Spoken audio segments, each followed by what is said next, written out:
오늘 우리 주신 하나님 말씀 함께 보겠습니다. 출애굽기 15장 25절 26절의 말씀입니다.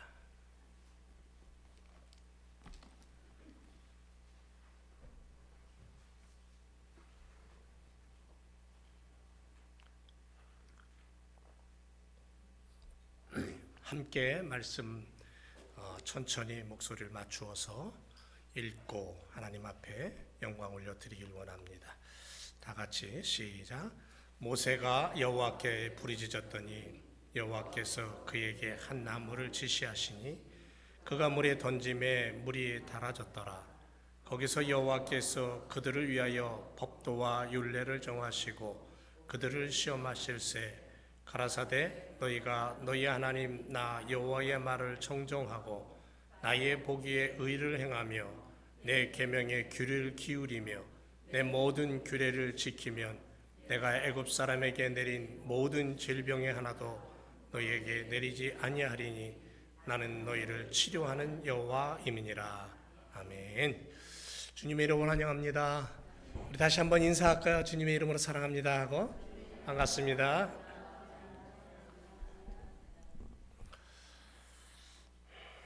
오늘은 동행하라 네 번째 시간으로 라파의 하나님과 함께입니다. 계속해서 이 동행이라는 주제를 가지고 말씀을 계속 이어서 연결해서 전하고 있는데요. 이 2024년 한 해에 다른 건 다 우리가 잊어버리고 놓칠 수 있어도 주님과 동행하는 삶은 놓치면 안 될 줄로 믿습니다. 이게 승리예요. 주님과 동행해야 된다. 웨스트민스터 사원을 방문하면 많은 사람들이 이 웨슬레 형제를 위해서 세워진 기념비를 보게 됩니다. 감리교를 창시한 분이 요한 웨슬레 목사님인데요. 그분이 그 기념비에 그분의 말이 기록이 되어 있는데 그분이 이런 말을 세 마디를 했습니다. 첫째는 뭐냐면 세계는 나의 교구다. 그 말대로 그분은 전 세계의 감리교를 퍼뜨렸고 전도했고 교회를 세웠어요. 두 번째는 하나님께서는 당신의 일꾼을 땅에 묻으시지만 당신의 일은 계속해 나가신다. 이런 말을 했습니다. 맞는 말입니다. 멋진 얘기죠. 세 번째, 더 중요한 얘기를 했는데 그게 뭐냐면 세상에서 가장 좋은 것은 하나님께서 우리와 함께 하시는 것이다. 이 세 번째 말을 요한 웨슬레 목사님이 임종을 앞두고 마지막 한마디를 남겼는데 죽기 전에 팔을 높이 들고 승리의 기쁨에 차서 큰 소리로 세상에서 가장 좋은 것은 하나님께서 나와 함께 하신 것이다. 우리와 함께 하는 것이다. 그렇게 외쳤대요. 계시록 3장 20절에 볼지어다 내가 문 밖에 서서 두드리노니 누구든지 내 음성을 듣고 문을 열면 내가 그에게로 들어가 그로 더불어 먹고 그는 나로 더불어 먹으리라. 함께함, 동행함, 약속이죠. 마태복음 18장 20절에 두세 사람이 내 이름으로 모인 곳에는 나도 그들 중에 어떻게 한다? 있느니라. 함께한다. 이건 주님의 약속입니다. 이사야 41장 10절에 두려워 말아라. 내가 너와 함께하겠다. 놀라지 말아라. 나는 내 하나님이 되겠다. 내가 너를 굳세게 하고 참으로 너를 도와주고 참으로 나의 의로운 오른손으로 너를 붙들리라. 얼마나 놀라운 말씀인지 몰라요. 이민생활하면서 힘들고 어려울 때마다 이 말씀을 떠올리면서 지금 주님이 여기 함께 하신다라는 그런 믿음으로 고백하면요 얼마나 놀라운 힘과 용기가 생기는지 몰라요. 이 말씀들이 하나님의 일꾼들과 동행하시는 약속의 말씀이에요. 세상 사람들의 약속도 중요하지만 하나님의 약속은 이건 변함없이 영원히 그대로 응답되는 줄 믿습니다. 동행하며 함께 하신다는 약속의 말씀이 성경을 보면 구석구석에 얼마나 많이 약속이 되어 있고 기록되어 있는지 몰라요. 우리를 위해 목숨까지 십자가 위에서 버리신 주님께서 우리의 평생 나의 평생을 걸쳐서 내 생명 다하는 그날까지 함께 하신다. 믿으시기 바랍니다. 1896년에 가을입니다. 영국의 그레스고 대학 강당에 56년 전에 아프리카로 떠났던 선교사님이 강연을 하고 있었습니다. 긴 세월 탐험과 헌신의 생활을 했습니다. 83세의 노인이 되어서 학생들 앞에 서서 지금 강연을 하고 있는 이분, 빅토리아 폭포를 발견하고 아프리카 문명화에 지대한 영향을 끼쳤던 바로 리비스턴 선교사님이 강연을 하고 있었습니다. 그런데 그분의 강연의 결론이 뭐냐면 이런 말입니다. 전혀 다른 사고와 전혀 다른 언어와 문화를 가진 사람들과 긴 시간, 긴 세월을 함께하면서 제가 가장 의지했던 것은 예수님의 말씀 한마디였습니다. 그게 뭐냐면 이 세상 끝날까지 너와 함께 하겠다는. 그분은 56년이 되는 그 엄청난 긴 세월 동안 그분에게 힘이 되고 용기가 되고 그분에게 능력이 되었던 것은 내가 너와 함께 하겠다는 예수님의 약속의 말씀이었어요. 여러분, 이민생활 얼마나 사셨습니까? 30년, 40년, 50년? 나이 드신 분들은 참 오랜 시간 이민생활을 했어요. 이민생활 초창기에는 얼마나 많이 힘들었는지 몰라요. 김치를 먹고 싶은데 김치가 없고 고춧가루가 없어서 별의별 걸 갖다가 만들어 먹었다는 얘기들을 우리는 종종 듣게 됩니다. 저도 이민생활 얼마 되지 않았어요. 하지만 오래된 분들의 이야기를 들으면 참 어렵고 힘들어요. 그런데 짧은 이민생활을 했던 긴 이민생활을 했던 힘들어요. 고달퍼요. 때로는 외로워요. 그래서 많은 분들이 교회를 찾아와서 사람을 만나고 교제하기를 원해요. 우리가 이 땅을 이렇게 살아가는 동안에 늘 내 곁에 함께 하시는 그분이 계시다라는 것이 얼마나 큰 힘인지 몰라요. 이영재 선교사님 과테말라 들어가서 지금 10년 이제 넘어갑니다.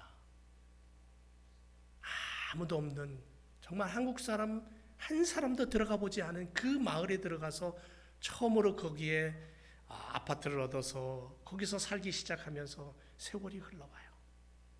얼마나 놀라운 일을 하는지 몰라요. 그런데 그 놀라운 일을 했다 우리는 그렇게 알고 있지만 그분의 삶을 들여다보면 그 10년이라는 세월이 두 네 분에게 있어서는 때로는 많은 어려움과 고난이 있었어요. 눈물이 있었어요. 그걸 이겨내는 거예요. 누구와 함께? 주님과 함께. 거기 주님이 늘 계시니까. 그렇게 새 힘을 얻는 거예요. 함께한다, 동행한다. 이 약속이 얼마나 귀한지 그 말씀을 신뢰하고 사는 것이 믿음의 삶이에요.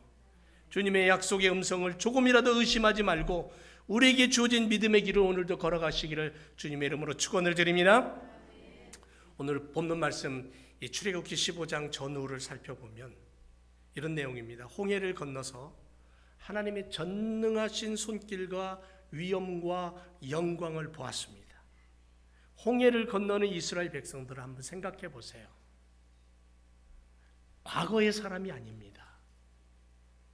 하나님께서 친히 세례를 베푸시는 것처럼 당신의 백성들을 홍해 바다를 갈라서 그 어마어마한 바다의 맨 땅을 건너게 하십니다.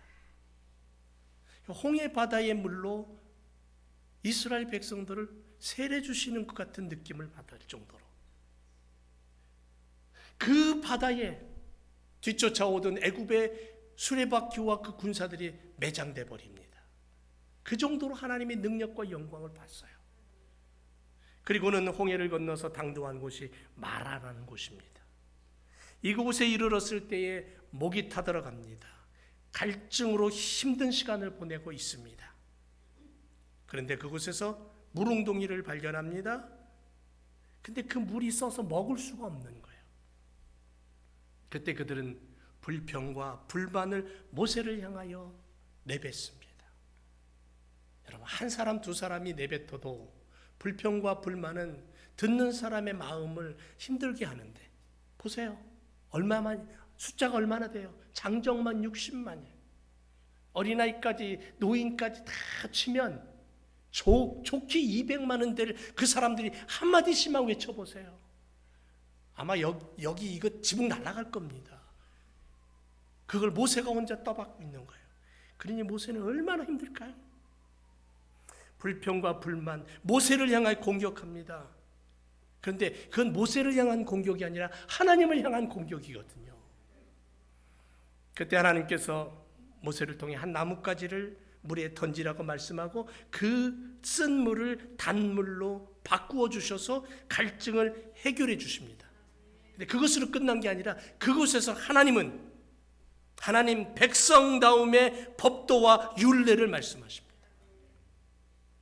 아직 하나님의 산 신의 산에 이르지도 않았어요. 신의 산에서 하나님의 계약과 십계명을 받는 그 순간이 있는데 그 전에 하나님은 그들을 향해서 법도와 율례를 말씀하시는 거예요. 여러분, 죽을 것 같은 갈증을 느낀 이스라엘 백성들이 마침 오아시스를 발견하잖아요. 그리고 막 정신없이 물을 마시려고 하는데 그 물을 맛보니까 그 물은 쓴 물이에요. 쓴 물이라는 것은 다른 말로 성경 원어에 가서 찾으니까 독이 든 물이에요. 먹을 수가 없는 물이에요. 그래서 말하라 그랬어요. 쓰다라는 겁니다. 여러분, 인생을 살다 보면 때때로 참 우린 이런 경험을 하게 돼요. 쓴 경험. 독초가 나게 날아와서 나로 하여금 그 독에 병들게 하는 그런 인생의 경험을 할 때가 있고요. 그 물을 마셨는데 그 물이 너무 써서 너무너무 고통스러운 시간을 보낼 때도 있다라는 거죠. 이 세상은 독초 같은 사람 하나로 인하여서 온 공동체가 피해를 입을 때도 종종 있고요. 미꾸라지 한 마리가 맑은 시냇물을 온통 흙탕물로 만들어버리듯이 그렇게 만드는 모습을 우리는 경험할 때도 있다는 거죠. 우리 몸속에 어떤 부위에 독소가 있으면 온 몸이 자극을 받아서 고통받고 힘들어합니다. 도무지 마실 수 없는 오염된 물, 몸에 해로운 물, 건강을 해치는 물, 가정과 이웃과 세상을 파괴하는 바이러스 같은 이런 물들의 존재들이 어디든지 있다라는 거죠. 우리가 사는 이 세상 속에는 어디든지 있다라는 거예요. 그래서 오늘 본문 말씀 15장 26절에서 너희가 만일 너희 하나님 나 여호와에게 순종하고 내가 보기에 옳은 일을 행하고 나의 모든 명령을 지키면 내가 이집트 사람들에게 내린 질병을 너희에게 하나도 내리지 않겠고 나는 너희를 치료하는 여호와로 있을 것이다 라고 말씀합니다.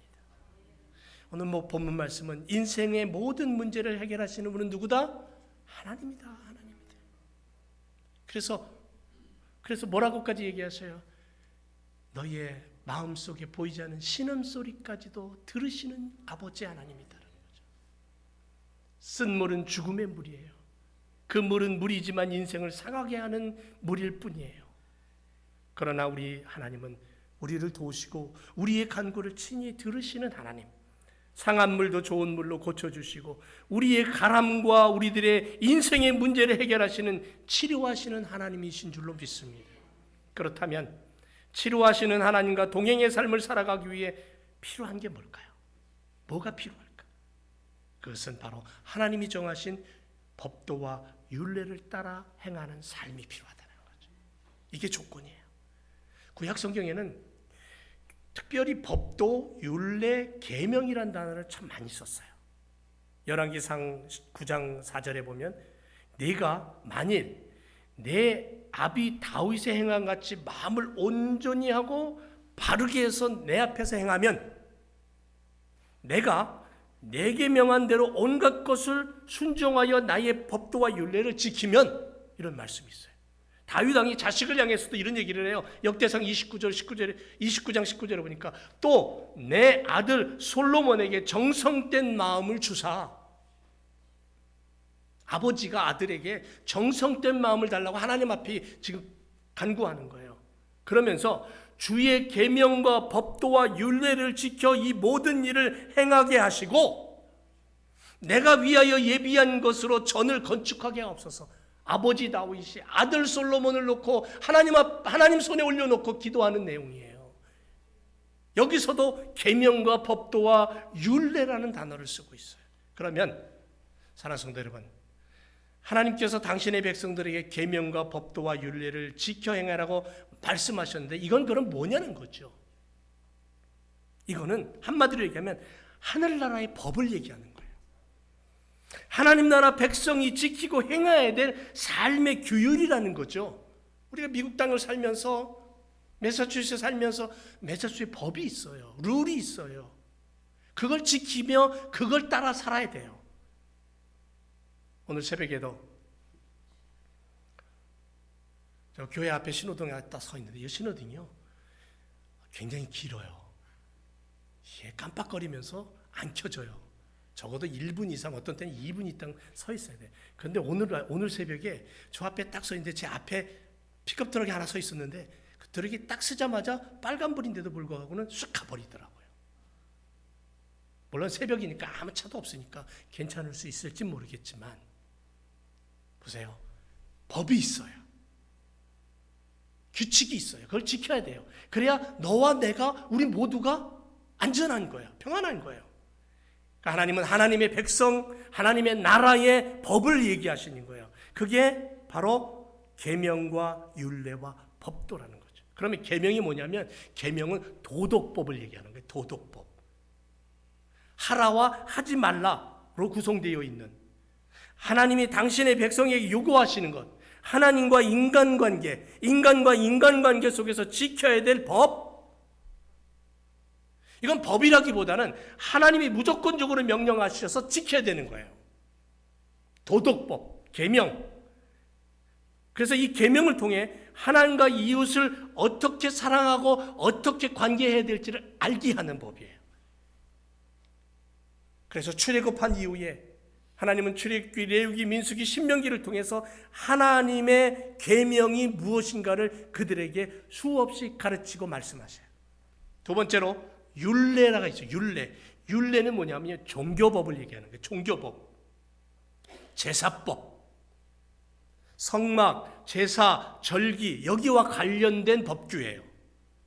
그래서 율례를 통해서 하나님을 어떻게 섬길 것인가? 이 종교적인 법. 하나님을 어떻게 예비할 것인가?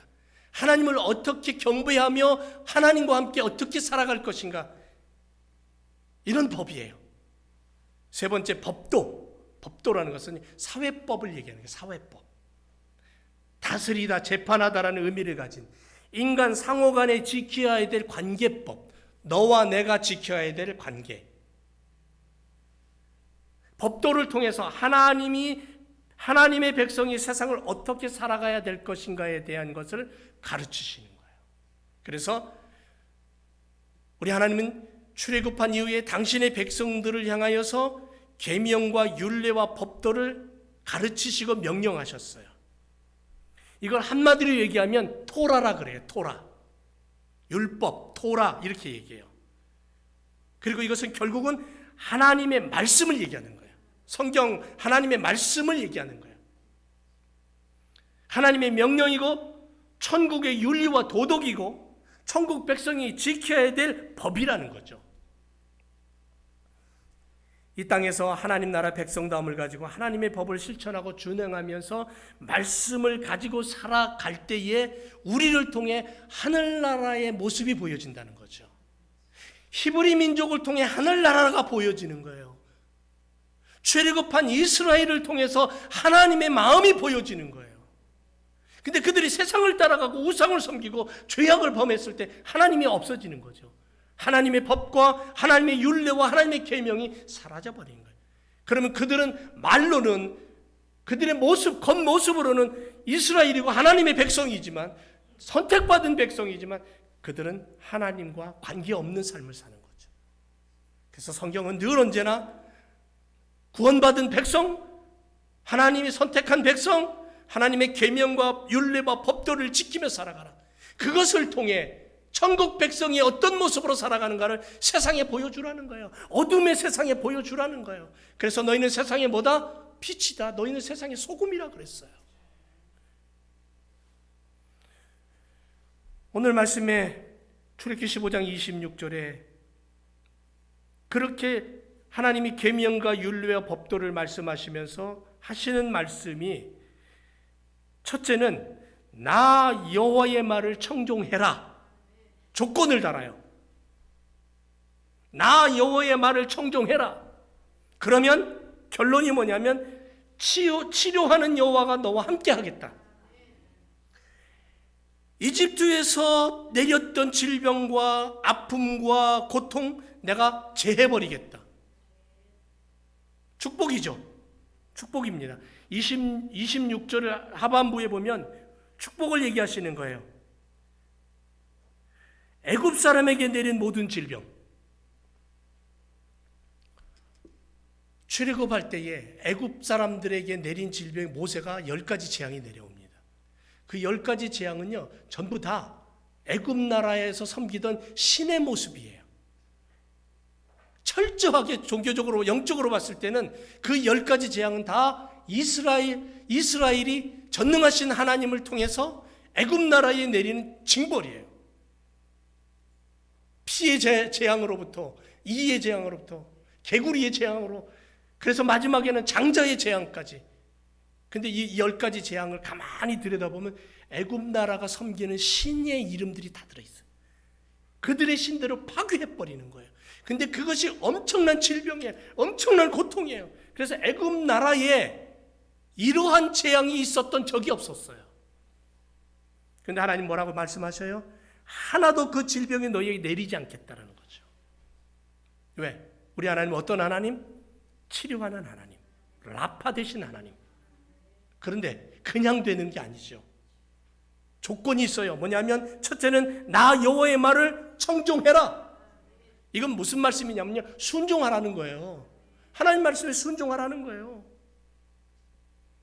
일찍이 2750년에 아모스 선지자는 이런 경고를 했습니다. 아모스 8장 11절에서 주 여호와께서 가라사대 보라 날이 이를지라 내가 기근을 땅에 보내리니 양식이 없어 주림이 아니고 물이 없어 가람이 아니고 여호와의 말씀을 듣지 못한 기갈이다 그랬어요. 사람이 이 바다에서 저 바다까지 북에서 동까지 비틀거리며 여호와의 말씀을 구하려고 달려다니고 왕래하고 해도 얻지 못한다. 그날에 아름다운 처녀와 젊은 남자가 다 갈아여 피곤할 것이다. 먹을 것을 찾고 목마름을 해소하려고 하고 인생의 갈증을 해결하려고 해도 길이 없어요. 여호와의 말씀을 찾으려고 해도 말씀이 보이지 않아요. 여러분, 마지막 시대에 하나님 말씀이 숨어버리는 거예요. 하나님 말씀이 들리지 않는 거예요. 여호와의 말씀을 귀담아 듣는 인생이 되어야 된다는 거죠. 하나님을 만나기 위해서 애타하며 그 말씀 듣기 위해서 사모하며 영적인 목마름을 가지고 사슴이 시냇물을 찾아 갈급함처럼 하나님의 말씀을 갈급함으로 들여다볼 수 있는, 매일매일 단 한 단어라도 하나님의 말씀을 내 마음에 새길 수 있는 믿음의 성도들이 하나님의 말씀을 사모하고 그 말씀을 청종하고 순종의 삶을 살아갈 때 하나님의 손길이 임하는 거예요. 그 손길은 라파의 하나님이에요. 여러분, 우리 하나님의 능력을 절대로 과소평가하지 마세요. 우리가 이 땅을 살아가면서 인간이 능력 있고 힘 있다고, 인간이 못할 것이 없다고 그렇게 자부하지 마세요. 전능하신 하나님이에요. 능력과 권능이 하나님이에요. 그 하나님을 우리는 절대로 내 손에서 움직이려고 하지 마세요. 살아계신 하나님입니다. 두 번째로는요, 오늘 26절에 보니까 가라사대 너희가 너희 하나님 나 여호와의 말을 청종하고, 두 번째 나보기에 의를 행하며, 나보기에 의를 행하라는 거죠. 사람들 보기에 의를 행하는 게 아니고 나 보기에, 여호와가 보기에 의를 행하라. 이게 뭐냐면요, 하나님의 이름으로 옳은 일을 행하고 하나님의 이름을 가지고 바르게 살라는 거예요. 그래서 이사야 56장 1절 이하에 보면 정의를 지켜라, 의를 행하라. 요한 1서 2장 29절에 보면 우리 하나님께서 언제나 선하고 의로우신 분이라는 것을 압니다. 그러므로 바른 일을 행하는 사람 역시 모든 하나님의 자녀라는 것을 알고 있습니다. 이렇게 얘기해요. 사도 요한은 의를 행하는 자마다 하나님께로서 나서 하나님의 자녀임을 안다 그랬어요. 그러므로 하나님께로서 난 자들은 하나님의 의를 행함으로 하나님의 자녀임을 증거하고 살아가요. 증명하는 거예요. 의를 행함으로 말미암아, 성령의 충만함으로 말미암아, 그렇게 성령의 인도하심을 따라 말씀을 가지고 살아감으로 말미암아 어떻게 돼요? 내가 하나님의 자녀임을 증거하는 거예요. 세 번째는 내 계명에 귀를 기울이래요. 명령에 귀담아 들으라는 거죠. 명령을 귀담아 들어라. 여호와의 말을 청종하는 것과 같은 맥락일 수 있겠죠. 이사야서 55장 3절에 너희는 나에게 나와 귀를 기울이고 들어라. 그러면 내 영혼이 살 것이다. 성도들은 하나님께서 명령하신 것을 철저하게 지키며 살아야 돼요. 예수님의 말씀은 온 천하에 되면 만민에게 복음을 전파하라 그랬어요. 복음 전파, 영혼 사랑에 그 말씀을 기억하고 그 말씀을, 그 명령을 지키며 살아야 되는 거죠. 마지막으로 주님은 또 한 가지의 조건을 다는데 그게 뭐냐면 내 모든 규례를 지켜라. 규정과 법규를 지켜라는 거죠. 앞에서 말씀드린 것처럼. 스가랴 3장 7절에 이렇게 말합니다. 온 세상의 주인이신 여호와께서 이렇게 말씀하신다. 내가 내게 보여주는 모든 길로 네가 따라서 가고 또 내가 내게 가르치는 모든 것을 내가 따르고 지키면 네가 내 집을 관리하는 우두머리가 되고, 그렇게 하면 우리가 하나님의 집을 다스리는 우두머리가 되고 나에게 합당한 제사장이 될 것이다. 또 이 천사들과 함께 나에게 출입할 수 있는 특권도 내게 주겠다. 얼마나 놀라운 약속인지 몰라. 이사야 51장 4절에 내 백성이여 내게 주의하라. 내 나라여 내게 귀를 기울이라. 하나님이 우리를 향해 뭐라고 말씀하시면 내 백성이라고, 내 나라라고 말씀하셔요. 그런데 내 백성이고 내 나라인 너희가 내게 귀를 기울이고 내 말에 주의하고 그럴 때에 빛난다 그랬어요. 빛난다. 하나님께서 말씀하신 뜻을 준행하며 귀 기울이고 듣고 지키고 살아갈 때 우리의 삶 속에 동행하시면서 함께 하나님의 영광이 드러나는 삶을 살게 하시겠다. 당신의 자녀들과 동행하시며 함께 걸어가시는 선물이 뭐예요?